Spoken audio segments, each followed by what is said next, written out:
মানে গত পরশু থেকেই জলটা বাড়তেছে। গতকালকে পর্যন্ত ডেড বডি পূরণ গেছে, আর গতকালকে রাত্রে থেকে জলটা ভাসছে।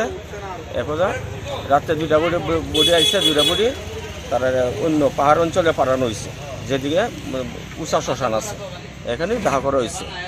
আজকেও সকালে 9টার দিকে একটা বডি এসে, ওটাও ফেরত দেওয়া হয়েছে, ওটাও পাহাড় অঞ্চলে গেছে। আর এখন জল খালি বাড়তেছেই, কীভাবে বাড়লে তো ডেড বডি পুরাইতে খুব অসুবিধা দিব। আমরা কারেন্টের মেশিন, গ্যাসের মেশিন সমস্ত দিয়ে জলে পরিপূর্ণ হয়ে গেছে। এই সমস্যায় আমরা আছি।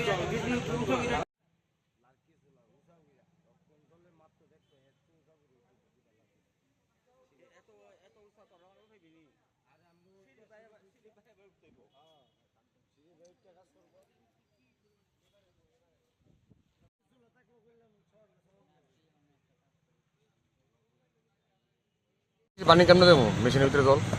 আচ্ছা, আর কি সমস্যা হচ্ছে? অত সমস্যা নাই, সমস্যা হতো জলের সমস্যা, জল বাড়লে তো আরও সমস্যা হয়েছে। জল না কমলে তো বডি দিয়ে যেতাম না। আপনার কোন দিকে জল ঢুকছে আপনারা?